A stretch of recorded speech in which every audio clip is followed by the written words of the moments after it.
Praise the lord. ఈరోజు మీరందరూ కూడా మాతో కలిసి దేవుని వాక్యాన్ని ధ్యానించడానికి ఆన్లైన్లో జాయిన్ అయినందుకు వందనాలు చెల్లించుకుంటున్నాను. దేవుడి వాక్యము ద్వారా మీరు దీవించబడి ఈరోజు పరిశుద్ధాత్మ దేవుడు మీతో మాట్లాడి ఏదైతే మీ హృదయంలో కొన్ని రోజులుగా మీరు విడుదల పొందుకోలేకపోతున్నారో ఈ వాక్యం అనంతరం ఈ ప్రార్థనలో దేవుడి ఒక విడుదల మీరు అనుభవించబోతున్నారని నేను నమ్ముచున్నాను. మే నెలలో ఆఖరి వారంలో రివైవల్ నైట్స్ జరగబోతున్నాయి.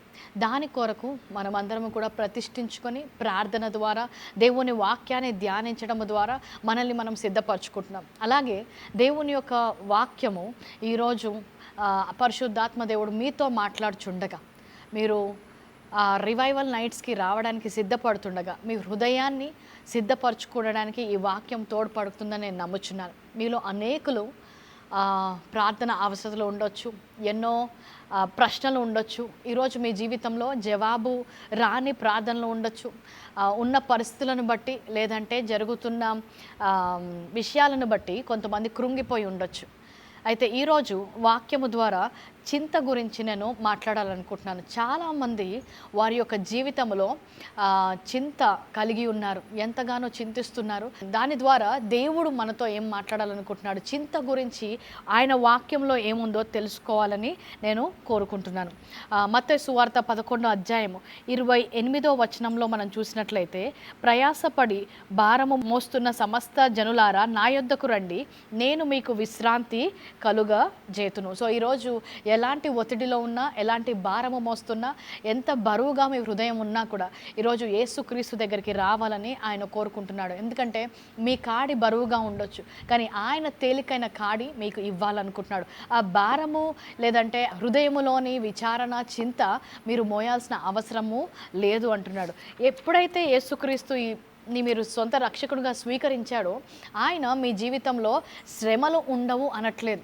శ్రమలు ఉంటాయి, ఈ లోకంలో మీకు శ్రమ అంటున్నాడు. కానీ ఈ లోకాన్ని జయించిన వాడు మీతో ఉన్నాడు అంటున్నాడు. అంటే ఈ లోకంలో ఉన్నన్ని రోజులు ఈ లోక పరిస్థితుల నుంచి మీరు వెళ్తారు, కానీ ఆ జయించిన వారు మీతో ఉండగా ఆ శ్రమలు ఇతరులను ఎలాగైతే కృంగదీస్తాయో అది మిమ్మల్ని ఆ విధంగా కృంగదీయవు అని ఆయన చెప్తున్నాడు. ఉదాహరణకు ఎవరైనా ఒక వ్యక్తి వర్షంలో వెళ్తున్నాడు అనుకోండి, వర్షం పడుతున్నప్పుడు అందరూ తడిసిపోతారు. కానీ ఒక వ్యక్తి దగ్గర రెయిన్ కోట్ ఉందనుకోండి, ఆ రెయిన్ కోట్ వేసుకున్నప్పుడు ఆ వర్షము ఆయన మీద పడకుండా, ఆ వ్యక్తి తడవకుండా కాపాడతాడు. కానీ వర్షంలోంచి వెళ్తున్నాడు, కానీ ఇతరులకు ఉన్న అనుభవానికి ఈయనకున్న అనుభవానికి తేడా ఉంది. అదేవిధంగా ఈ లోకంలో మీరు వెళ్తుండగా పరిస్థితులు అనేవి ప్రతి ఒక్కరి జీవితంలో ఉంటాయి. కానీ వారు ఆ పరిస్థితుల ద్వారా ఎలాంటి కృంగుదలకు వెళ్తారో, ఎలాంటి ఫలితాలు చూస్తారో మనము అలాంటివి చూడాల్సిన అవసరము లేదు. ఎందుకంటే జయించిన వాడు నీతో ఉన్నాడు. ప్రతి పరిస్థితిలో కూడా నువ్వు దాని నుంచి వెళ్ళినా కూడా జయాన్ని మీకు ఇస్తాను అంటున్నాడు. ఒక రెయిన్ కోట్ వేసుకున్న వ్యక్తి ఎలాగ వర్షంలో వెళ్తున్నా కూడా ఎక్కడా కూడా తడవకుండా, ఎక్కడ కూడా వర్షము నీరు తనని తాకకుండా క్షేమంగా ఇంటికి వస్తాడో, అలాగే మీ జీవితంలో కూడా ఎలాంటి పరిస్థితులు వచ్చినా కూడా ఆ పరిస్థితుల ప్రభావము మీపై ఎలాంటి నెగిటివ్ ఎఫెక్ట్ లేకుండా దేవుడు మిమ్మల్ని ఆ పరిస్థితుల్లోంచి తీసుకొని రాగలడు. ఆమెన్. లూకా సువార్త 12వ అధ్యాయము 24వ వచనంలోకి వెళ్దాం. చింత గురించి ఆయన ఇక్కడ ఒక వచనాన్ని మనకు జ్ఞాపకం చేస్తున్నాడు. లూకా సువార్త 12వ అధ్యాయం 24వ వచనం నుంచి నేను చదువుతున్నాను. కాకుల సంగతి విచారించి చూడిరి, అవి విత్తవు, కోయవు, వాటికి గురిసె లేదు, కొట్టు లేదు, అయినను దేవుడు వాటిని పోషించుచున్నాడు. మీరు పక్షుల కంటే ఎంతో శ్రేష్ఠులు. మరియు మీలో ఎవడు చింతించటం వల్ల తన ఎత్తును మూరడ ఎక్కువ చేసుకొనగలడు? కాబట్టి అన్నిటికంటే తక్కువైనవి మీ చేత కాకపోతే తక్కిన వాటిని గురించి మీరు చింతింపనేలా? పువ్వులు ఎలాగ ఎదుగుచున్నవో ఆలోచించడి, అవి కష్టపడవు, వడకవు, అయినను తమ సమస్త వైభవముతో కూడిన సొలొమోను సైతము వీటిలో ఒక దాని వలనను అలంకరింపబడలేదని మీతో చెప్పుచున్నాను. సో ఇక్కడ దేవుని యొక్క వాక్యంలో మనం చూసినట్లయితే ఒకసారి మన దృష్టిని పువ్వుల వైపు లేదంటే పక్షుల వైపు చూడమని చెప్తున్నాడు. వాటిని రోజు పోషించేది దేవాది దేవుడు. ఈ లోకంలో చూసినట్లయితే అనేకమైన పక్షులు ఉన్నాయి, అనేకమైన పువ్వులు ఉన్నాయి, ఏవి కూడా అవి కష్టపడవు, ఏమి చేయవు, కానీ దేవుడు వాటిని పోషించుచున్నాడంట. అయితే తన స్వరూపంలో తన పోలికలో నిర్మించిన నిన్ను నన్ను ఎందుకు పోషించడు? ఆయన మన గురించి ఎందుకు శ్రద్ధ వహించడు? ఆయన తప్పకుండా మన గురించి ఆలోచిస్తున్నాడు, మన గురించి ప్రణాళిక కలిగి ఉన్నాడు. నీ జీవితంలో ప్రతిరోజు ఏం కావాలో, పక్షులకు ఉదయాన్నే లేవగానే ఆహారం కావాలి, ప్రతిరోజు వారికి కావాల్సింది రోజు కావాల్సింది ఆయన సమకూరుస్తున్నాడు. ఇలాంటి దేవుణ్ణి నువ్వు సేవిస్తుండగా ఎందుకు చింతిస్తున్నావు? చాలామందికి చింతించడం ఒక అలవాటు అయిపోయింది, చింతించకుండా ఉండలేరు కొంతమంది. అయితే ఈ చింత ఒక పాపమా? ఈ చింత దేవుని దృష్టిలో పాపమా అని మనం ప్రశ్న వేసుకున్నప్పుడు, చింతించడం అనేది ఈ లోకంలో మనం శరీరంలో ఉన్నాము కాబట్టి అదొక భావోద్వేగం. అంటే కొంతమంది కోపం వచ్చినట్టు, కొంతమందికి నిరాశ వచ్చినట్టు ఈ చింత అనేది కూడా ఒక ఎమోషన్. ప్రతి ఒక్కరు కూడా ఈ శరీరంలో ఉన్నారు కాబట్టి ఎమోషన్స్ వస్తాయి. ఎమోషన్స్ రావడము పాపము అనట్లేదు. చూడండి 2 కొరింథీలు 11వ అధ్యాయము 28వ వచనంలో చూసినట్లయితే పౌలు ఇక్కడ ఏమంటున్నాడు? ఇవియును గాక సంఘంలో అన్నిటిని గురించిన చింతయు కలదు, ఈ భారము దినదినము నాకు కలుగుచున్నది. ఇక్కడ పౌలే చింతిస్తున్నాడంట. ఏమని? తనకున్న బాధ్యత, సంఘముల మీద తనకున్న బాధ్యతను బట్టి ఒక కాపరిగా ఆయన చింత కలిగి ఉన్నాడు. అంత మాత్రమే కాదు, యేసుక్రీస్తు జీవితంలో కూడా మనం చూసినట్లయితే మత్తయి సువార్త 26వ అధ్యాయంలో 38వ వచనంలో ఆయన గెత్సెమనే తోటలో ఉన్నప్పుడు ఆయన కూడా చింతిస్తున్నాడు. బహు దుఃఖముతో నా ప్రాణము మునిగి ఉన్నది అంటున్నాడు. సో చింత అనేది శరీరంలో ఉన్నప్పుడు మనకు ఒక ఎమోషన్గా అది వస్తుంది. చింతించడము తప్పు అనట్లేదు, కానీ ఈ చింత పాపముగా లేదంటే తప్పుగా ఎప్పుడు మారుతుందంటే ఈ చింత అవిశ్వాసముగా మారినప్పుడు, దేవుని మీద అపనమ్మకముగా మారినప్పుడు. చింతించి కొంతమంది ఏ స్థానంలోకి వెళ్తారంటే ఇంకా దేవుణ్ణి నమ్ముకొని వేస్ట్, ఇంకా ఆయన మీద ఆధారపడడం వేస్ట్, ఇంకా ప్రార్థన చేయడం అనవసరం, నా జీవితంలో ఇంకా ఏమీ జరగదు, ఇంకా దీని గురించి దేవుడు నన్ను పట్టించుకోవట్లేదు. ఇప్పుడు దేవుణ్ణి అనుమానించడం, దేవుని మీద ఉన్న విశ్వాసము తొలగించే వరకు నీ చింత వెళ్ళినట్లయితే దాని గురించి మీరు ధ్యాస వహించాలి. ఎందుకంటే చింతించే పరిస్థితులు వచ్చినా కూడా దాన్ని జయించే దేవుడు మనతో ఉన్నాడు అనేది మీరు మర్చిపోవద్దు.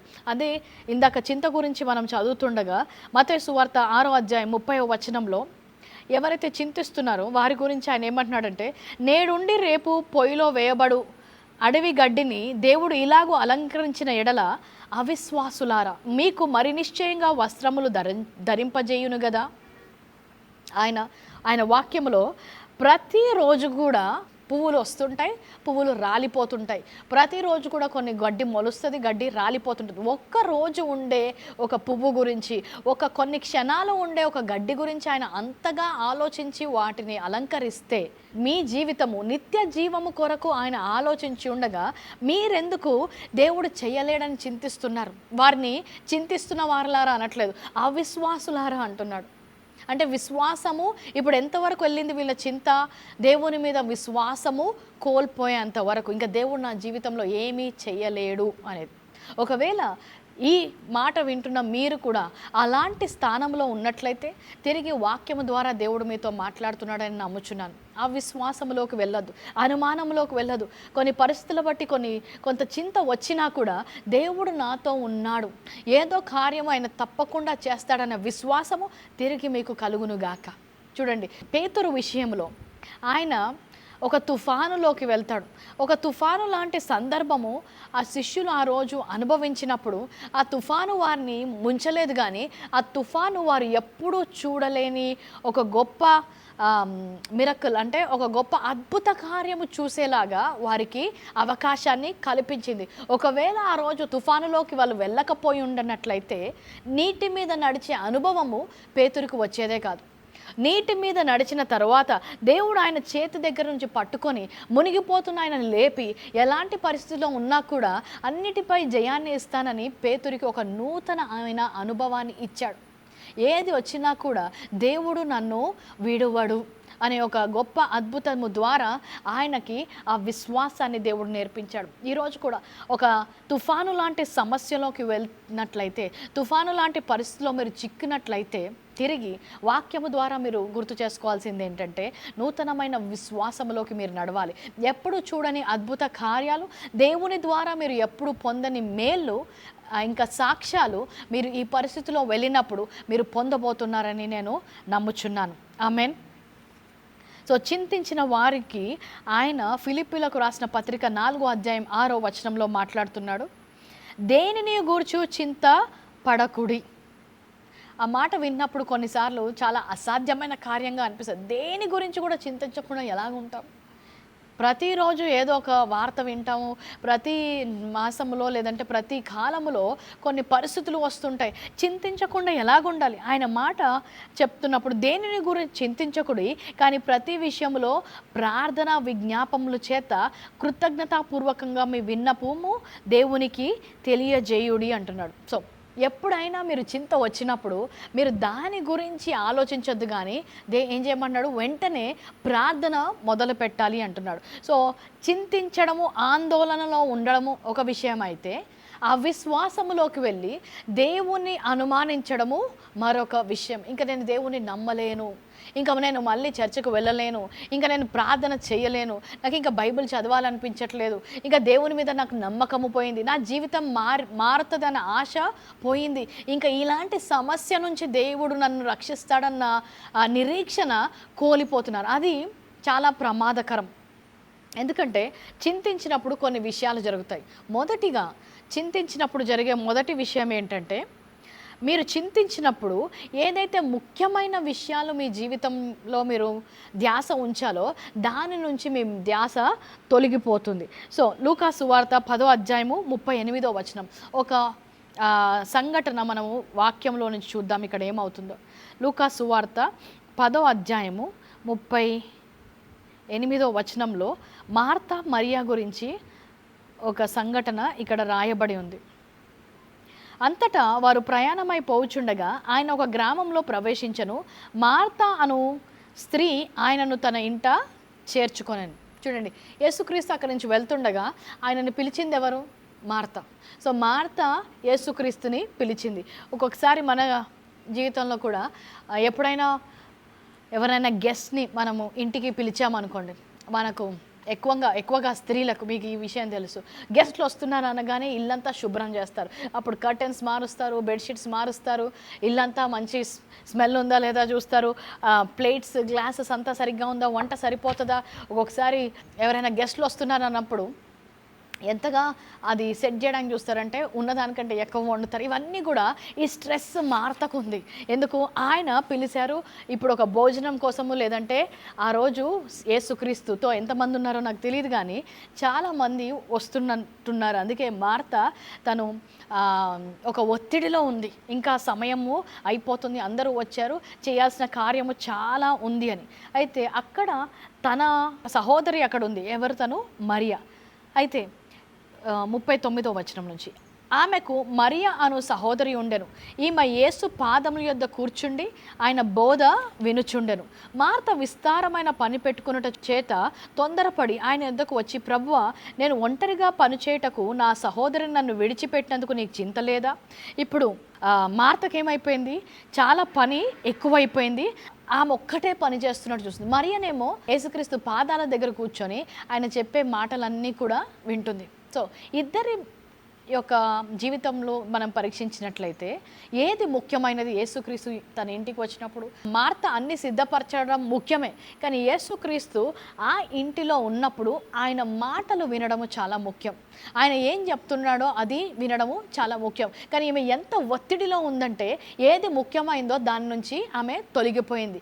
సో ఎప్పుడైనా మీరు ఒత్తిడిలో ఉన్నప్పుడు ఏదైతే ముఖ్యమైనది ఉందో మీ జీవితంలో దాని నుంచి మీ దృష్టి తొలగిపోతుంది, దాని నుంచి మీ ఆలోచన తొలగిపోతుంది. సో ఇంగ్లీష్లో బ్రెయిన్ ఫాగ్ అంటాం. ఈ ఒత్తిడిలో ఉన్నవారు చూసినట్లయితే వారికి ముఖ్యమైన విషయాలు మర్చిపోతారు. ఏదైతే దేని మీదైతే కేంద్రీకరించాలో, జీవితం ఏ వైపు వెళ్ళాలో అవన్నీ మర్చిపోయి ఇంకా ఒత్తిడి వల్ల ముఖ్యమైన విషయాలు మర్చిపోతుంటారు. డిస్ట్రాక్షన్.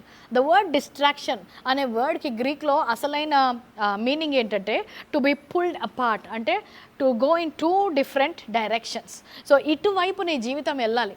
ఇక్కడ ఏం చేయాలి? మార్తా దేవుని యొక్క మాటలు వినాలి. కానీ ఆ ఒత్తిడితో, ఆ చింతతో ఏమైపోయింది, ఇంకొక వైపు తన ఆలోచనలు వెళ్ళిపోయాయి. సో ఒక్కొక్కసారి మీరు ఎంతగా చింతిస్తున్నారంటే, దేవుని యొక్క సన్నిధి నీ గృహంలో ఉన్నా, దేవుడు నీతో మాట్లాడడానికి ప్రయత్నిస్తున్నా కూడా మీకున్న విచారం బట్టి, మీకున్న ఆలోచనలు బట్టి ఆయన స్వరము వినాలి, ఆయన దగ్గర కూర్చోవాలి, ఆయన మాటలు వినాలనే ముఖ్యమైన విషయము నుంచి మీరు తొలగిపోతున్నారు. ఆయన సన్నిధి లేదని కాదు, ఆయన మీతో మాట్లాడట్లేదని కాదు, యేసుక్రీస్తు ఇప్పుడు నీ పక్కన నీతో ఉన్నాడన్నది సత్యము. కానీ మీకున్న చింత ద్వారా ఏమైపోయారు, you are distracted, you are pulled apart, you are going in a different direction. చాలా ఒత్తిడిలో ఉన్న వాళ్ళు అలా చేస్తారు. కొంతమందికి ఎక్స్పీరియన్స్ ఉంటుంది. ఫస్ట్ టైం పేరెంట్స్ అనుకోండి, మీకు ఈ అనుభవం ఉండొచ్చు. నేను కూడా ఫస్ట్ టైం చిన్న పాపని మన చేతికి ఇస్తారు. ఇప్పుడు నేను ఈ పాపని ఎలా పెంచాలి, ఈ బ్రతికించుకోవాలి రోజు అన్న ఆలోచన ఉంటుంది అనమాట. ఈ చిన్న పాపని ఎప్పుడు కూడా పెంచే అలవాటు లేదు. సో ఎంతగా అంటే హాస్పిటల్ నుంచి ఇంటికి వస్తుంటే మామూలుగా అయితే కారులో నార్మల్గానే కూర్చుంటాం స్పీడ్ బ్రేకర్ వచ్చినప్పుడు. కానీ ఆ రోజు మాత్రం స్పీడ్ బ్రేకర్ వచ్చి కార్ కొంచెం దూకినా కూడా టెన్షన్, అమ్మో పాపకి ఏమైనా అయిపోతుందా. ఇంటికి రాగానే బెడ్షీట్స్ అన్నీ మార్చేస్తాం. ఏంటి దుమ్ము, ఏంటి ధూళి, టెంపరేచర్ కరెక్ట్గా ఉందా, హాట్ ఉందా, కోల్డ్ ఉందా, ఎందుకు ఒత్తిడి ఎందుకు. ఎప్పుడు లేని అలవాటు మనకి. ఆ పెంచడం ఒత్తిడిలో ముఖ్యమైన విషయం ఏంటి, ఏం అవ్వదు.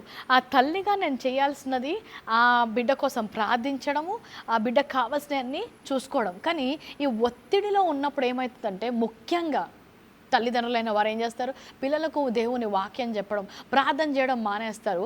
మిగిలిన విషయం వైపు మీ యొక్క ఆలోచనలు వెళ్ళిపోతాయి. సో ఒత్తిడిలో ఉన్నప్పుడు యూ విల్ బీ డిస్ట్రాక్టెడ్, వేరే వైపు మీ ఆలోచన మలుతుంది. రెండవది, ఒత్తిడిలో ఉన్నప్పుడు మీకు, లేదంటే చింతలో ఉన్నప్పుడు మీకు చిరాకు.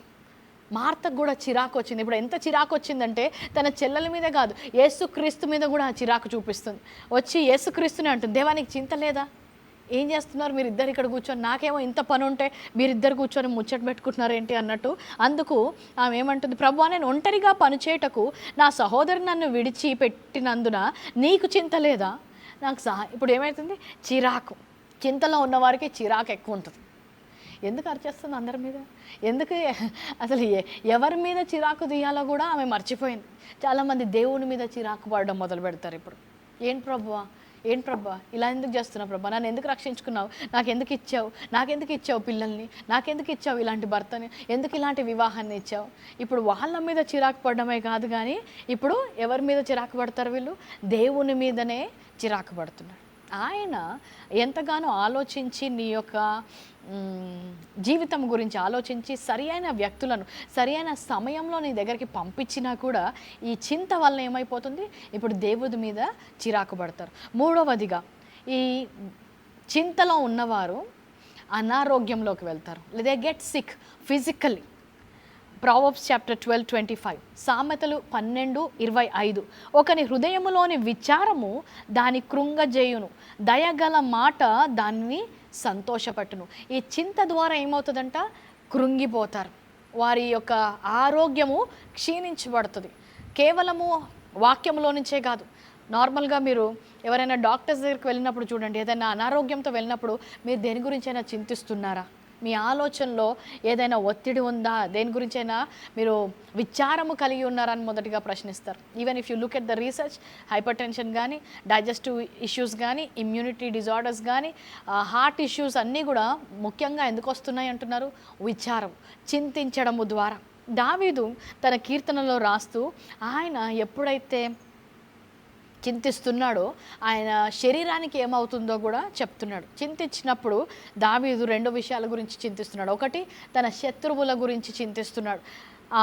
కీర్తనలు 6వ అధ్యాయం 6-7 వచనాలు, నేను మూలుగుచు అలసియున్న ప్రతి రాత్రియు కన్నీరు విడుచుచు నా పరుపు తేలజేయుచున్నాను, నా కన్నీళ్ళ చేత నా పడక కొట్టుకొని పోవుచున్నది, విచారము చేత నా కన్నులు గుంటలు పడుచున్నవి, నాకు బాధ కలిగించు వారి చేత అవి చివికి ఉన్నవి. ఎంతగా విచారిస్తున్నాడంటే దావీదు, ఆయన కన్నీళ్ళలోంచి రాత్రి కన్నీళ్ళు వచ్చి పరుపు తడిసిపోతుందంట. కొంతమంది అలాంటి స్థానంలో ఉన్నారు, ప్రతి రాత్రి నిద్రపోవట్లేదు, పడుకున్నప్పుడు మొదటిగా కన్నీళ్లు కార్చడం, రాత్రి అంటే రాత్రంతా మేలుకొని కన్నులో గుంటలు పడుతున్నాయంట, అంత బాధతో వారు ఉన్నారు. కానీ వాక్యము వింటుండగా మీరు ఈరోజు పరిశుద్ధాత్మ మరి ఒక్కసారి మాట్లాడుతున్నాడు. చింతించాల్సిన అవసరం లేదు. దేవుడు నీ గురించి ఆలోచిస్తున్నాడు, నేను ఆదరిస్తాడు.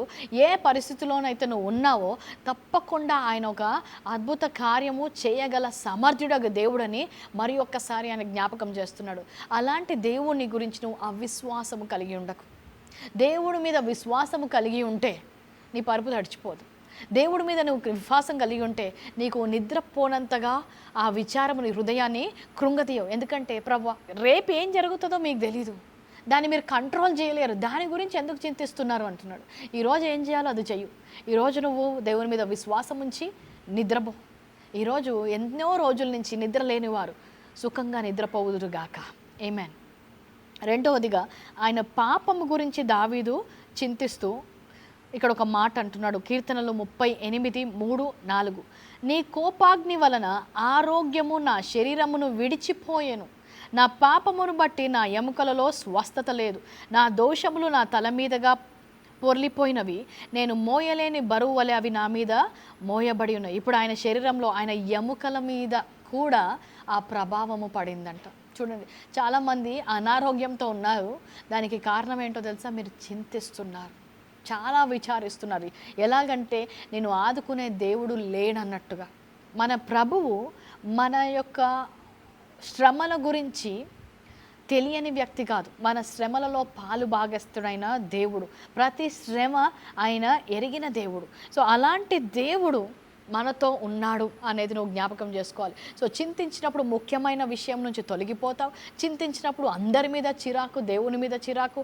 చింతించినప్పుడు నీ ఆరోగ్యం క్షీణిస్తుంది. చింతించినప్పుడు నీ సమయము వృధాగా పోతుంది. మన జీవితంలో ఒక సమయం ఉంది. ఎప్పుడైతే ఈ సమయము మొదలైందో, ఈ సమయం నడుస్తుంటుంది. ఈ సమయం ఎవరి కోసం ఆగిపోదు. కానీ ఈ సమయం నడుస్తుంది. ఒకవైపు నువ్వేం చేస్తున్నావు? చింతిస్తున్నావు. నా పిల్లలు ఎలాగా, పొద్దున్న లేవగానే ఏం చేయాలి, బిల్లు ఎలా కట్టాలి, దాని గురించి ఎలాగా, దీని గురించి ఎలాగా. ఇప్పుడు ఇంతసేపు చింతించినంతసేపు సమయం ఆగిందా? ఎవరి కోసమైనా? సమయం వెళ్తూనే ఉంది. ఎంత సమయము నువ్వు ప్రతిరోజు వృధా చేస్తున్నావు కేవలము చింతించడము ద్వారా. ఈరోజు నీ చింత ద్వారా నీ సమయాన్ని ఆపలేవు. కానీ ముఖ్యమైన విలువైన సమయము ఎప్పుడైతే నువ్వు దేవుని కొరకు కొన్ని కార్యాలు చేయాలో, దేవుడు నీ జీవితంలో కొన్ని విషయాలు ముందుకు సాగించాలనుకుంటుంటే నీ సమయాన్ని నువ్వు చింత ద్వారా వృధా చేస్తున్నావు.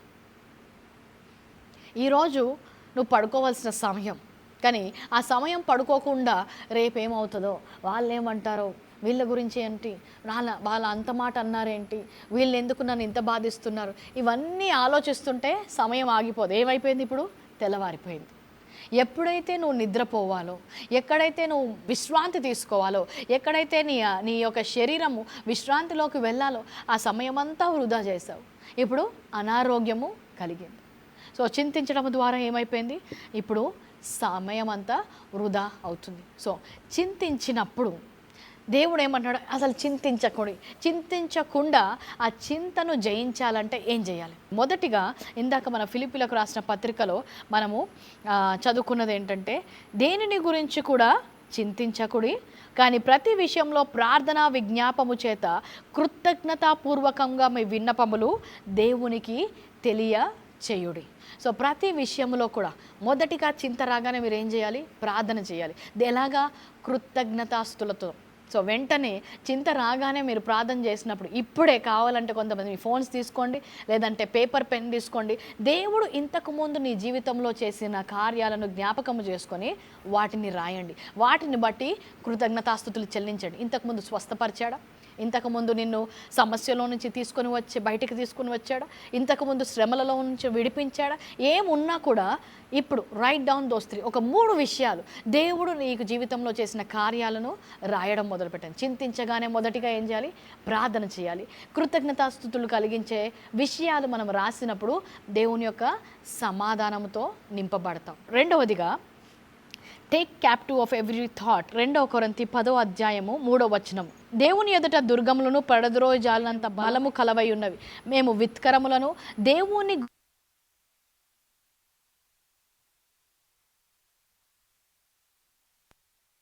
చేపట్టాలి. ప్రతి ఆలోచన క్రీస్తుకు లోబడాలంట. క్రీస్తుకు లోబడడం అంటే ఏంటి?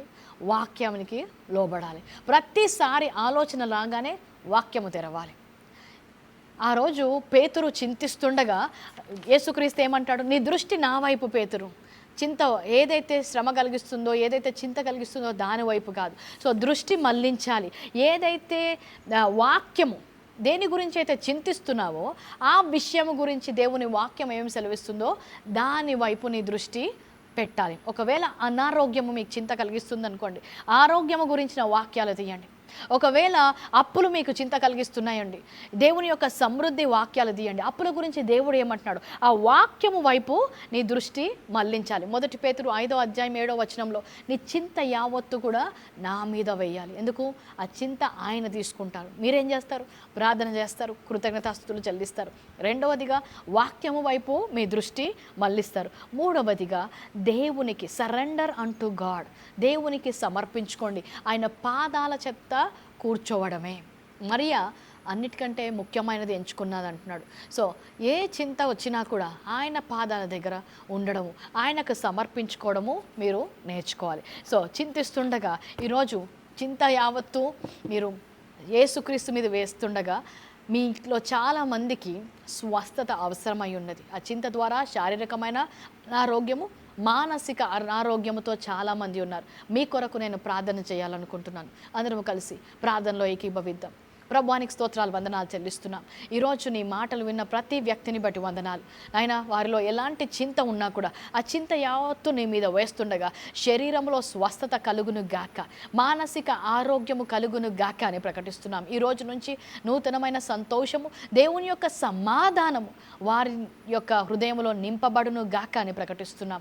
ఈ రోజు నుంచి ఎప్పుడు చింతించినా కూడా వారి ఆలోచన వాక్యము వైపు, వారి ఆలోచన ప్రార్థన వైపు, వారి యొక్క క్రియలు దేవుని పాదముల చెంత కూర్చొని ఆయన మాట వినే వైపు వెళ్ళును గాక అని ప్రకటిస్తూ వారిని దీవించి ఆశీర్వదించి గొప్ప ఆశ్చర్య కార్యంలో నడిపించమని యేసు నామంలో అడిగి ప్రార్థిస్తున్నాము తండ్రి. Amen. Thank you so much for joining. ఈరోజు మాతో కలిసి వాక్యాన్ని విన్నందుకు వందనాలు. మరి ఒకసారి వాక్యాన్ని ధ్యానించండి, చింతించకుండా దేవుని యొక్క సమాధానంలో మీరు నడుచుదురుగాక. ఆమేన్. Praise the Lord. స్త్రీల ఉజ్జీవ సభలకు మిమ్మల్ని అందరినీ హృదయపూర్వకంగా ఆహ్వానిస్తున్నాం. మే 25వ తారీఖు నుంచి 31వ తారీఖు వరకు జరిగే ఈ సభల కొరకు మీరందరూ రావాలని కోరుకుంటున్నాము. ప్రతిరోజు 5 గంటలకు సంధ్య కన్వెన్షన్ హైదరాబాద్లో ఈ సభలు జరగబోతున్నాయి. అన్న దేవుని యొక్క సన్నిధిలోకి వచ్చి ప్రార్థించినప్పుడు గొప్ప జవాబు పొందుకుంది. రక్తస్రావము గల స్త్రీ యేసుక్రీస్తుని చెంగును తాకినప్పుడు తనకు స్వస్థత కలిగింది. ఆయన యొక్క సన్నిధిలోకి వచ్చి ఆయనను వేడుకున్నప్పుడు గొప్ప అద్భుత కార్యాలు జరుగుతాయని మేము నమ్ముచున్నాం. అందరము కలిసి ఆయన సన్నిధిలో ఈ 6 రాత్రులు కూడా అద్భుత కార్యాలు, దేవుని యొక్క శక్తి మనం అనుభవించబోతున్నాం. శక్తివంతమైన ఆరాధన, ప్రత్యక్ష జ్ఞానంతో కూడిన వాక్యము, అలాగే గొప్ప ప్రార్థన మనము అనుభవించబోతున్నాము. ప్రతిరోజు ప్రేమ విందు కలదు. మీకు తెలిసిన వారితో కలిసి ఈ సభల్లో పాల్గొనాలని నేను కోరుకుంటున్నాను. పాల్గొన్న మీరందరూ కూడా గొప్ప సాక్ష్యాలు పొందుకోబోతున్నారని మేము నమ్ముచున్నాము. కాబట్టి దీన్ని మిస్ అవ్వకండి, అందరూ రావాలి. అండ్ దేవుని యొక్క కార్యాలు మీ జీవితంలో మీరు చూడాలి. దేవుని మిమ్మల్ని దీవించును గాక.